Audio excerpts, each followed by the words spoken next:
और इस स्टेडियम के उद्घाटन से पहले ही यहाँ पर प्रतियोगिता हो गई है और उस प्रतियोगिता में जो प्रथम, द्वितीय और तृतीय स्थान पाने वाले प्रतिभागी थे उनको सम्मान का प्रमाण पत्र भी दिया गया और सम्मान का प्रमाण पत्र देकर के ये अपेक्षा रखते हैं और विश्वास भी रखते हैं कि आने वाले समय में अभी गांव की प्रतियोगिता में लोगों ने स्थान अर्जित किया है, फिर जिले की होगी, प्रदेश की होगी, देश की होगी और दुनिया की प्रतियोगिता का भी यहाँ के बच्चे हिस्सा बने। ऐसी में शुभकामना आप सबके लिए प्रकट करते हुए यहाँ मंच पर हमारे यहाँ के लोकप्रिय सांसद आदरणीय श्री चंद्रसेन यादव जी, यहाँ के पूर्व विधायक भारतीय जनता पार्टी के वरिष्ठ नेता श्री हरिओम यादव जी और हमारे वरिष्ठ विधायक फिरोजाबाद सदर के श्रीमान मनीष असीजा जी और टूंडला के विधायक श्री प्रेम जी, हमारे नगर निगम की जो मेयर है वह भी यहाँ आई हुई है और हमारे महानगर के अध्यक्ष और जिले के अध्यक्षगण भी आए हुए हैं। मैं सबका और यहाँ सभी अधिकारीगण भी हैं, पत्रकार मित्र हैं। आज यह जो मैं पूरा देख रहा हूँ, इस स्टेडियम की लागत लगभग 40 लाख रुपए, 40 लाख रुपए की लागत को कैसे सदुपयोग किया जाए। जब कोई खिलाड़ी देश के लिए दुनिया का कोई मेडल जीत करके लाता, प्रदेश के लिए कोई देश का मेडल जीत करके लाता, तो उससे प्रदेश भी, जिला भी, सब लोग खुशी से झूम उठते हैं और अनेक सौगातों की बरसात उस खिलाड़ी के ऊपर सरकारों के माध्यम से, तमाम सारे समाज के संगठनों के माध्यम से किया जाता है। मुझे लगता है कि ये स्टेडियम बना देना बहुत महत्वपूर्ण नहीं है, स्टेडियम का उपयोग किया जाए ये महत्वपूर्ण है। जैसे कि मैं जानता हूं, अभी मैं आ रहा था, देख रहा था नहर में पानी है, बड़ी संख्या में बच्चे नहर में नहा रहे हैं कि तैर रहे हैं कि एक्सरसाइज कर रहे हैं, उनकी अलग एक्सरसाइज होती रहती है। मैं भी गांव वाला, इसे गांव का होने के नाते मैं इस बात को समझता हूं कि जो स्टेडियम एक्सरसाइज वाले का खेल के रूप में यानी मनोरंजन के रूप में कई बार आप इस्तेमाल करेंगे, लेकिन शारीरिक यानी हमें स्वस्थ रहना है। माननीय प्रधानमंत्री श्री नरेंद्र मोदी जी देश में एक नारा दिया था, आपको सबको याद है कि नहीं याद है, स्वच्छ भारत और स्वस्थ भारत, यानी स्वच्छता के आधार पर भी हमें स्वस्थ रहना है और कुछ फिजिकल एक्टिविटी करके भी हमें स्वस्थ रहना है।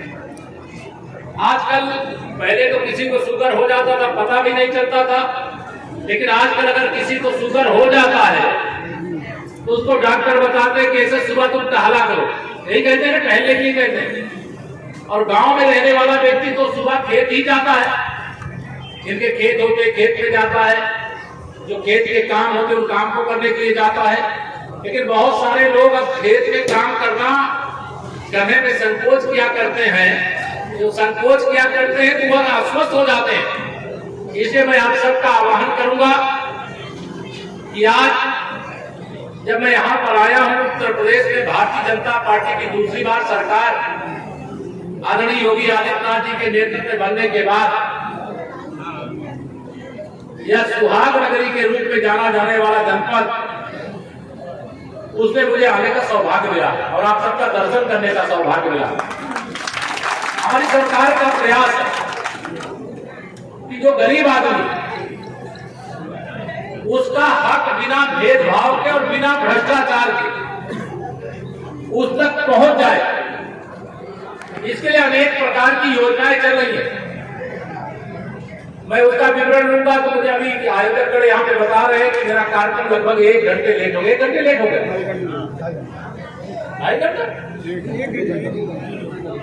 1 घंटा 2.5 घंटा आप लोगों को थोड़ा पहले बताया गया हो कि आप पहले आ जाओ, इसलिए आपके हिसाब से 2.5 घंटा हो गया हो, लेकिन मेरा जो शेड्यूल था उसमें लगभग 1 घंटे विलंब।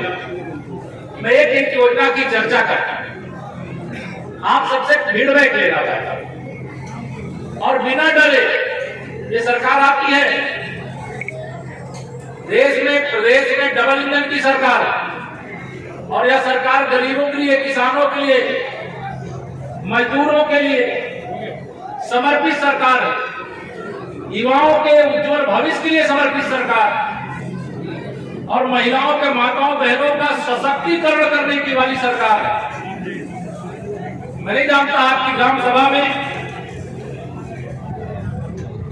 जो हमारे समूह है यहाँ पर बने हैं कि नहीं बने, मैंने इसका हिसाब नहीं मांगा, लेकिन समूह के माध्यम से हम अनेक काम करते हैं। तो हमारी माताओं बहनों के पास आय का कोई स्रोत नहीं होता है, वो स्वयं अपना कमाई करना शुरू कर देती। कोई समूह बनाए कि नहीं गाँव महिलाओं का, तो समूह वाली बहनें जरा हाथ उठा दो केवल। अरे वाह, बना हुआ तो बहुत अच्छा, सबको अभिनंदन करता हूं। लेकिन अभी समूह जो बने हैं हमारे प्रदेश में वो लगभग 6 लाख के आसपास, अभी 10 लाख से अधिक समूह और बनाए जा रहे। कोई भी ऐसा काम नहीं है जो महिलाएं नहीं कर सकती और पूरे उत्तर प्रदेश का उदाहरण, जो काम समूह को सौंपा गया है उन्होंने उसमें नंबर 1 का स्थान अर्जित करने का काम किया है। आजकल जहां राशन की दुकानें, हमारी सरकार का क्या प्रयास है, जब से कोरोना का संकट आया था फ्री में राशन देने का काम गरीबों को माननीय प्रधानमंत्री जी ने, माननीय मुख्यमंत्री जी ने बनाया। राशन की दुकानों से आप तक पहुंचे। मुझे कुछ शिकायत मिली है, कुछ राशन की दुकान वाले जितना राशन आपको देना चाहिए उस राशन में कुछ गड़बड़ी करते हैं। मैं नहीं जानता आपके गांव में गड़बड़ी है कि नहीं है, लेकिन एक चीज की समीक्षा करेंगे। जो गड़बड़ करेगा, चाहे ठेकेदार होगा और चाहे कोई अधिकारी के साथ मिली भगत करने वाला होगा, तो उसको बख्शेंगे नहीं। आप सबके सामने आप कह करके जा रहे हैं। हमारी सरकार का एकमात्र लक्ष्य है कि कैसे हम प्रदेश को देश में नंबर 1 बनाए। प्रदेश जब गांव विकास करेगा तभी तो प्रदेश का विकास होगा, क्योंकि गांव में 70% से अधिक लोग रहते हैं और यहाँ का कोई व्यक्ति अगर शहर में जाता है तो इसलिए जाता है कि गांव में उसके पास रोजगार नहीं है। हमारी सरकार का यहाँ भी अनेक योजनाएं हैं। अभी अब इसी स्टेडियम में कहेंगे, यहाँ जो जिलाधिकारी भी हैं, यहाँ पे सब विकास से जुड़े अधिकारी हैं। यहाँ कुछ चीजें तो मैं देख रहा हूँ कि आपने इसमें पेंटिंग कराई हुई है, लेकिन अभी और दीवार खाली मुझे दिखाई दे रही है। इसमें भी सरकार की जो अनेक योजनाएं, उन योजनाओं का यहाँ पे डिस्प्ले हो जाए। कोई यहाँ पे फ्लैक्स लगाने की जरूरत नहीं है। इसी दीवार में पेंटिंग करा करके क्या क्या योजना गाँव में दी जा सकती है, क्या क्या दी जा सकती है, कैसे आपकी आमदनी बढ़ सकती है। कई बार कई लोग आते मेरे पास भी आते हैं कि हमें एक छोटी सी नौकरी दिला दो, 5,000, 10,000, 15,000 रुपए वाली। लेकिन हम 5,000, 10,000, 15,000 की नौकरी दिलाने के विरोध में नहीं है, लेकिन हम चाहते हैं आप 10, 20, 25 लोगों को 10,000, 20,000, 25,000 रुपए महीने कमाने वाले छोटा छोटा जो लघु उद्योग है वो अपने गांव में लगाएं। सरकार का खजाना उसके लिए पूरा हुआ है, लेकिन आपको उसके बारे में मालूम नहीं होता। आप उसकी जांच करनी, कहीं कोई अड़चन करता है उसकी सूचना दीजिए। आजकल तो हर चीज सबके पास आजकल रहता है। मोबाइल में देख रहा हूँ कई हमारे साथी जो है उसको रिकॉर्ड कर रहे हैं, फोटो खींच रहे हैं, तो सबके पास आजकल मोबाइल फोन होता है। अब मोबाइल फोन में केवल ये नहीं कि हम केवल फेसबुक चलाएंगे, उसमें ट्विटर का इस्तेमाल करेंगे, व्हाट्सएप चलाएंगे, बस इतनी दुनिया नहीं है। इससे आगे भी बहुत बड़ी दुनिया है।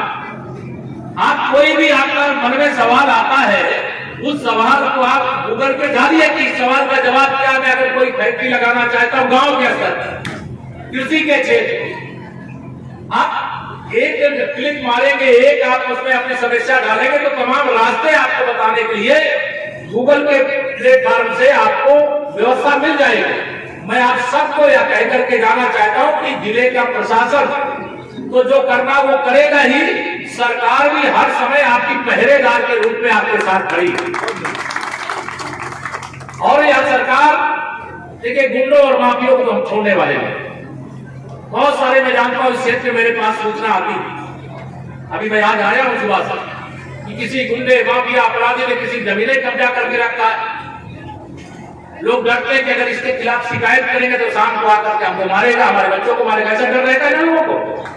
लेकिन अब डरने की जरूरत नहीं। अगर किसी को लगे कि अपना नाम नहीं लिखना है तो बिना नाम लिखे भी आप शिकायत कर दीजिए कि सही शिकायत करिएगा। हम उसकी जांच करवा करके भी ऐसे माफियाओं के खिलाफ कठोर से कठोर कार्रवाई करेंगे। हम भयमुक्त उत्तर प्रदेश बनाना चाहते हैं। भयभीत अगर कोई हो उत्तर प्रदेश में तो कोई अपराधी है वो भय में रहे, कोई माफिया है वो भय में रहे, लेकिन जनता भयमुक्त रहनी चाहिए। जनता को डर नहीं लगना चाहिए, डर केवल अपराधी को लगना चाहिए। हम एक ऐसे वातावरण का निर्माण प्रदेश में कर रहे हैं। बहुत सारी बातें आप सबसे मैं पूछता कि आप भी कुछ बता दो, आपके गांव में जो विकास का काम हो रहा है उसमें कोई गड़बड़ी तो नहीं हो रही है, लेकिन उतना समय का आज अभाव रहेगा। लेकिन आप में से कोई भी शिकायत है तो हमारे संगठन के जो प्रतिनिधि हैं उनको भी दे सकते हैं, हमारे जो जनप्रतिनिधि हैं उनको भी दे सकते हैं। और यहाँ सब स्मार्ट बॉय दिखाई दे रहे हैं, सब नौजवान बच्चे। आपको सरकार के भी बहुत सारे प्लेटफॉर्म ऐसे हैं जिसमें आप शिकायत अपनी दर्ज करा सकते हैं। वह शिकायत दर्ज कराने का भी काम करिए। पूरी सुरक्षा भी देंगे अगर शिकायत करेंगे, और न्याय भी करेंगे भरोसा दिलाते हुए। इस जनपद को ऐसा जनपद, एक आदर्श जनपद बनाने का काम करेंगे जिसका अधिकारी ये जिला है, और इस जिले को हम उस दिशा में ले जाने में कोई कमी डबल इंजन, केंद्र में मोदी जी, प्रदेश में योगी जी, ये दोनों सरकारें मिलकर के उत्तर प्रदेश को सर्वोत्तम उत्तम प्रदेश बनाने का काम करेंगे। आप सब बड़े बुजुर्ग भी यहाँ पर बहुत सारे हैं, माताएं बहनें भी हैं, मेरे नौजवान दोस्त भी हैं जो मुझसे बड़े हैं। सबको तो मैं यहीं से सादर प्रणाम करता हूँ, लेकिन जो नौजवान उनका आह्वान करता हूँ कि आप सब इस स्टेडियम का सदुपयोग करिए। और आप अपनी क्षमता, अद्भुत क्षमता वाले लोग हैं, केवल क्षमता कई बार हनुमान जी को भी अपनी ताकत याद नहीं रहती।